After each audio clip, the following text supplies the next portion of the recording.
વર્ષ શ્રી વાળીનું હારેલા રાવણ પ્રત્યે કથન. શ્રી રામચંદ્ર હાથ જેવા ખડક રત્નને ઉપાડી મારવા દોડ્યા આવે તે છતાં ધીરતાપૂર્વક ઊભા રહેલા એ કાયર પુરુષો માટે શક્ય નથી. રાવણ પણ શ્રી વાળીના પરાક્રમથી દિઢમૂઢ બની જાય છે અને બગલમાંથી દૂર કર્યા પછી શ્રી રાવણ પોતાના મસ્તકને નીચું નમાવીને કંઈ પણ બોલ્યા ચાલ્યા વિના જ ઊભા રહે છે. નીચે મસ્તક ઊભેલા શ્રી રાવણને શ્રી વાળી મહારાજા હવે શું કહે તે જ જોવાનું છે. આવા પરાક્રમી પુરુષો પૂર્વના નિયાણા જેવા ખાસ કારણ સિવાય પ્રાય ભવાભિનંદી હોતા જ નથી. આવા મહાપુરુષો યુદ્ધભૂમિને પણ એક જ ક્ષણમાં ધર્મભૂમિ બનાવી શકે છે. હવે શ્રી વાળી મહારાજા આ યુદ્ધભૂમિને ધર્મભૂમિ કેવી રીતે બનાવે છે અને શ્રી રાવણ પ્રત્યે કહે છે કે વિત્રાગમ સર્વવિદ માપ્તમ ત્રૈલોક્ય પૂજિત વિનાહર્તમ ન મે કશ્ચિન મસ્યો હસ્તિ કદાચન. વિતરાગ સર્વજ્ઞ આપ્ત અને ત્રણેય લોકેથી પૂજિત એવા શ્રી અરિહંતદેવ વિના મારે કોઈ કદી નમસ્કાર કરવા યોગ્ય નથી. સમ્યક દ્રષ્ટિ આત્માનો કેવો શુદ્ધ નિશ્ચય હોય છે એ વિચારજો.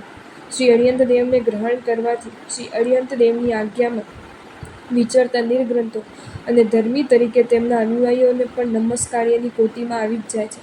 આ સિવાયના કોઈ પણ નમસ્કાર નહીં કરવાનો નિશ્ચય ત્યારે જ થઈ શકે છે કે જ્યારે સંસારની સઘળી કામના ઉપર અંકુશ મુકાય. સંસારની કામનાથી ઘેરાયેલા આત્માઓ તો ગમે તેણા પણ ચરણને ચાટવા તૈયાર હોય છે. ઉપરના પોતાના દ્રઢ નિશ્ચયને શ્રી વાળી મહારાજાએ પ્રથમ જ શ્રી રાવણને તેના જ દૂત દ્વારા જણાવી દીધો હતો. છતાં અભિમાનના યોગે નમસ્કાર કરાવવા ઈચ્છતા શ્રી રાવણને શ્રી વાળી મહારાજા કહે છે કે અંગોત્યત વિશ્વંતમ તમ ધિક્કમાનમ યેન મોહિત ઇલામ્યવસ્થામ પ્રપતોસી મત્પ્રણામ કુતૂહલી. ધિક્કાર છે તમારા અંગમાં ઉત્પન્ન થયેલા તે માનરૂપી શત્રુને કે જેનાથી મોહિત થયેલા તમે મારા પ્રણામનો કુતૂહલી બની આ અવસ્થાને પામ્યા છો. શ્રી વાળી મહારાજા માનની દશાનું કેવું આબાદ વર્ણન કરી રહ્યા છે. ખરેખર માન એક એવી ભયંકર વસ્તુ છે કે જેના યોગે શ્રી રાવણ જેવા ભાગ્યશાળી આત્મા પણ વિષમ દશાને પામ્યો. પણ અહીં ખાસ વિચારવાનું તો એ છે કે આ તો યુદ્ધભૂમિ છે કે વ્યાખ્યાન ભૂમિ. ખરેખર શ્રી વાળી મહારાજા યુદ્ધભૂમિને પણ વ્યાખ્યાન ભૂમિ બનાવી રહ્યા છે. આવી જ રીતે સંસારની અસરતા સમજાય તો ઘર પણ ઉપાશ્રય બની જાય. વસ્તુનું જ્ઞાન થાય તો પેઢીઓ પણ પાઠશાળાનું રૂપક લે અને શ્રાવક એવા થાય કે એની પેઢીઓ જનારને વેપાર થાય કે ન થાય પણ બે ચાર સારી વાત કર્યા વિના તો રહે જ નહીં. પણ પેઢી એ પાઠશાળા બને ક્યારે? સમ્યક દર્શન આવે ત્યારે. એ સમ્યક દર્શન લાવવા સંસારની અસારતા સમજ્યા વિના છૂટકો જ નથી. સંસારની અસારતા સમજાય તો દુનિયાના અનીતિ પ્રપંચાદી આપોઆપ દૂર થાય. શ્રી વાળી મહારાજા કાંઈ નિર્બળ નથી. ધારે તો એક ક્ષણમાં સમ્રાટ બની શકે તેવા છે. જો શ્રી વાળી મહારાજાનું સમ્યક દર્શન પોળું હોત તો એ યુદ્ધભૂમિ વ્યાખ્યાન ભૂમિ ન જ બને. પણ શ્રી વાળી કાંઈ શ્રી રાવણનું રાજ્ય ઝૂંટવી લેવા નહોતા આવ્યા. રાજ્ય જીતવા માટે યુદ્ધ કરવા નહોતા આવ્યા. પણ કાંઈક જુદું જ બતાવવા આવ્યા છે. એટલે અહીં પરિણામ સુંદર આવવાનું છે અને આવે તેમાં આશ્ચર્ય પણ નથી.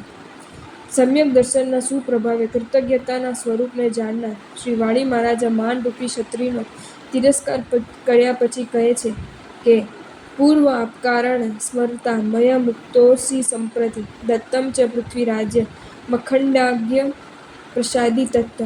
પૂર્વના ઉપકારને યાદ કરતા એવું હું તમને હવે છોડી દઉં છું અને આ પૃથ્વીનું રાજ્ય તમને આપી દઉં છું. માટે અખંડ આજ્ઞાવાળા તમે પૃથ્વીના રાજ્યનું પાલન કરો. બાકી વિજિગીષો મયી સતી તવેયં પૃથ્વીકૃત ક્વ હસ્તિનામવ સ્થાનમ વને સિંહ નિશિવેત્ય. વિજયની ઈચ્છા વેળા એવા મારા હયાતીમાં તમારી પાસે આ પૃથ્વી ક્યાંથી હોય? કારણ કે સિંહથી સેવિત વનમાં હસ્તીઓનું અવસ્થાન ક્યાંથી હોય? અર્થાત જે વનમાં સિંહ વસતો હોય તે સ્થાનમાં જેમ હાથીઓ નથી વસી શકતા તેમ તમે મારી હયાતીમાં આ પૃથ્વીના રાજ્યને ભોગવી શકતા નથી. તે કારણથી તદા દાસ્ય પરિવ્રજ્ય શિવ સામ્રાજ્ય કારણમ કિષ્કિંધાયા તુ સુગ્રીવો રાજાસ્તવાદ્યાધરસ્તવ. હું તો મોક્ષરૂપી સામ્રાજ્યની પ્રાપ્તિમાં કારણભૂત એવી પ્રવ્રજ્યા દીક્ષાને અંગીકાર કરીશ અને કિષ્કિંધા નગરીમાં તમારી આજ્ઞાને ધારણ સુગ્રીવ રાજા હો. આ ઉપરથી પ્રભુ શાસનને પામેલા પુણ્યશાળી પુરુષો અપૂર્વ કૃતજ્ઞતાનું દર્શન કરાવવા સાથે પોતાનું બળ કેવી રીતે બતાવે છે અને તેનો સદુપયોગ કેવી રીતે કરે છે એ ખાસ સમજવા જેવું છે. સાચા બળવાન જ તે છે કે જેઓ પોતાના જ બળથી નિર્બળોને ખોટી રીતે દબાવતા નથી અને પોતે તેના દુરુપયોગથી સદાય ડરતા રહે છે. જેમ શ્રી વાળીથી રાવણ હાર્યા તેવી જ રીતે પૂર્વે શ્રી બાહુબલીજી ભરત મહારાજા હાર્યા હતા અને જેમ તે સમયે શ્રી બાહુબલીજી પણ દીક્ષા લેવા તૈયાર થયા હતા, તેમ અહીં શ્રી વાલી મહારાજા પણ સંયમધર થવાની જ પોતાની ભાવના વ્યક્ત કરે છે.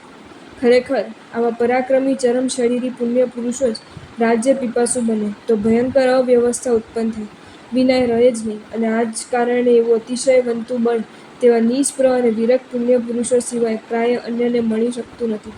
આથી એ પણ સ્પષ્ટ છે કે બળનો ઉપયોગ પુણ્યશાળી આત્માઓએ પૌદ્ગલિક સુખોની સાધનામાં કરવા કરતાં આત્મિક સુખની સાધનામાં કરવો એ જ શ્રેયસ્કર છે. જો તમને આ વિડીયો ગમ્યો હોય તો આ વિડીયોને લાઇક કરો અને શેર કરો, અને આવા જ નવા વિડીયો જોવા માટે જૈન ફેક્ટ્સ એન્ડ સ્ટોરીઝની ચેનલને સબસ્ક્રાઇબ કરો. ધન્યવાદ.